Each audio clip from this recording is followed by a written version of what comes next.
वो मैं मैं 2 महीने में वापस आ जाऊंगा।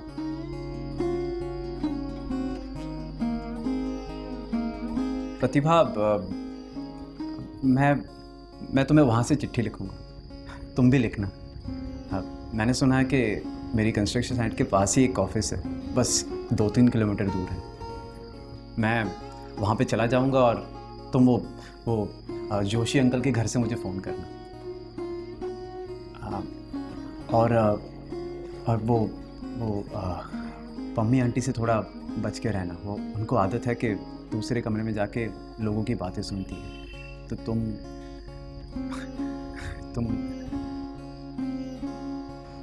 कुछ ऐसा वैसा मत बोल देना।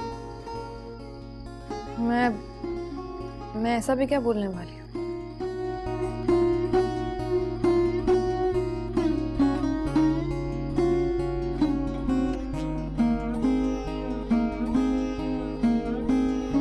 बहुत पुरानी बात है।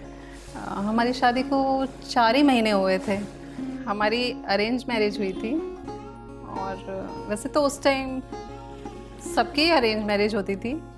और जो लोग लव मैरिज करते थे उनके घर वाले भी यही बोलते थे कि उनकी अरेंज मैरिज है। और धर्म की पोस्टिंग हुई हरियाणा में, क्योंकि इन्होंने बोला कि कुछ ही महीनों का काम है, इसलिए कंपनी वालों ने फैमिली को साथ ले जाने का कोई इंतज़ाम किया नहीं। मुझे दरअसल चिट्ठी लिखने का बहुत ही शौक था।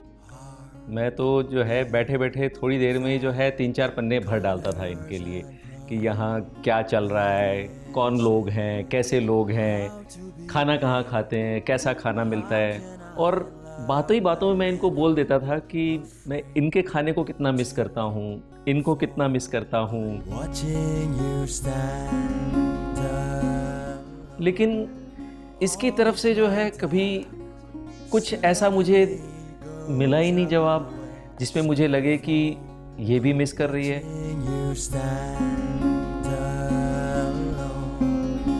इनकी तरफ से तो जब चिट्ठी भी आती थी तो वो बस मुश्किल से 1 पेज की होती थी और कुछ नहीं लिखा होता था ज़्यादा। वो मुझे समझ ही नहीं आता था मैं क्या लिखूं।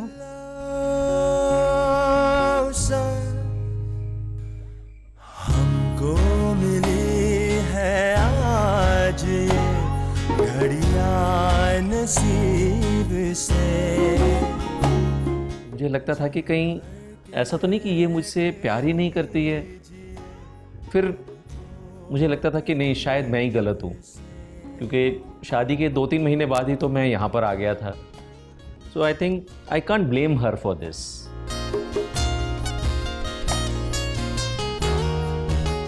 इनका काम भी 1-2 महीने एक्सटेंड होते होते 7-8 महीने हो गए। इनके वर्क साइट के पास वाले ऑफिस में भी फ़ोन लगना था, लेकिन उसको भी 1-2 हफ्ते करते वो टलता ही जा रहा था। आई रिमेंबर हमारी फर्स्ट मैरिज एनिवर्सरी आने वाली थी और मेरी बहुत इच्छा थी कि उस दिन मैं इससे फ़ोन पे बात करूं, प्रतिभा को फ़ोन पे विश करूं।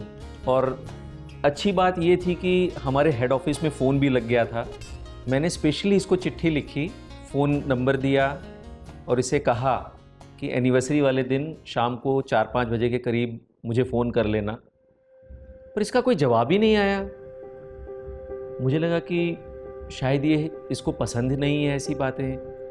मैं एनिवर्सरी वाले दिन सुबह ऑफिस पहुंचा और पूरा दिन फ़ोन के पास बैठा रहा, पूरा दिन इंतज़ार किया और इनका कोई फ़ोन नहीं आया।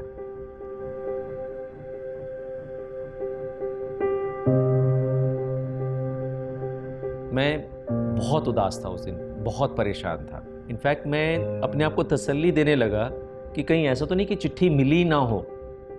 लेकिन फिर सोचा कि ऐसा नहीं हो सकता। मैंने पम्मी आंटी के घर भी फ़ोन किया और उनसे पूछा कि भाई प्रतिभा आई है, तो उन्होंने बोला नहीं, प्रतिभा तो नहीं आई है। मैं बहुत परेशान हुआ।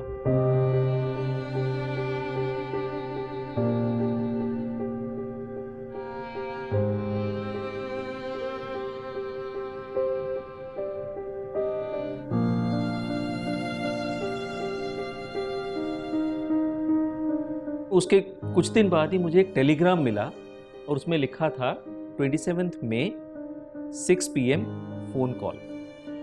मैं पहले तो थोड़ा सा परेशान हुआ कि टेलीग्राम कैसे आया प्रतिभा का, और अगले ही दिन जो कि 27 मई थी, मैं 1 घंटा पहले ही हेड ऑफिस पहुंच गया और मैं इसके फ़ोन का इंतज़ार करने लगा।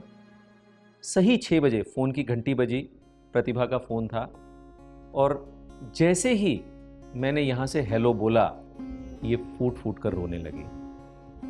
बड़ी मुश्किल से इन्होंने अपने आप को संभाला और फिर पता चला कि कहानी क्या है।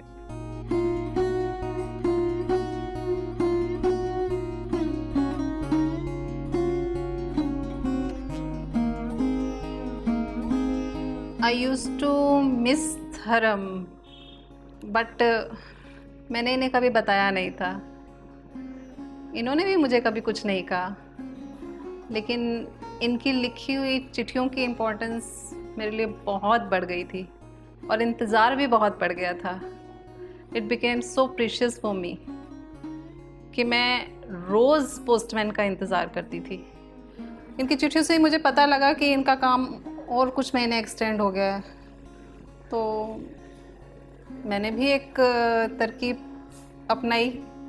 मैं हफ्ता भर इनकी चिट्ठियों का इंतज़ार करती थी, और जब वो मुझे मिलती थी मैं बहुत खुश होती थी, लेकिन मैं उसे उस टाइम खोलती नहीं थी। मैं उसे संभाल के रखती थी जब तक मैं अपने आप को रोक नहीं पाती थी उन्हें पढ़ने से। जब आपके लिए कोई चीज़ बहुत प्रीशियस होती है तो आप उसे प्रिजर्व करके रखते हैं, और इनके वो लेटर मेरे लिए बहुत प्रीशियस होते थे और मैं उन्हें प्रिजर्व करके रखती थी अपने पास। और मुझे सोच के बहुत खुशी होती थी कि मेरे पास इनके अनरेड लेटर्स रखे हुए हैं और मैं उन्हें कभी भी पढ़ सकती हूँ। लेकिन मैं उसे 3-4 दिन के बाद पढ़ती थी, और उस दिन भी यही हुआ। मैंने 3-4 दिन के बाद इनका वो लेटर पढ़ा। I was feeling so guilty for that. How can I love when I'm one step closer?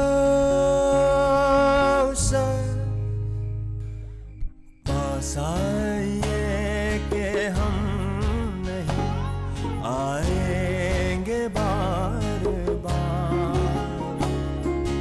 बाहें गले में डाल के हम रोले जार जार, आँखों से फिर ये प्यार की बरसात हो न हो,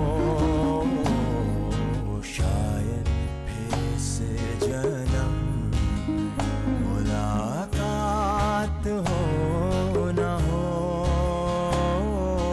I have died every day waiting for you, darling, don't be afraid, I have loved you. That was the day I realized that how much we love each other. In fact, ये जो secret है आज हम आप लोगों के साथ share कर रहे हैं कि हम दोनों एक दूसरे को 15th में और 27th में इन दोनों दिन विश करते हैं, एनिवर्सरी सेलिब्रेट करते हैं। और आज इस बात को पूरे 27 साल हो गए। I love you for 1,000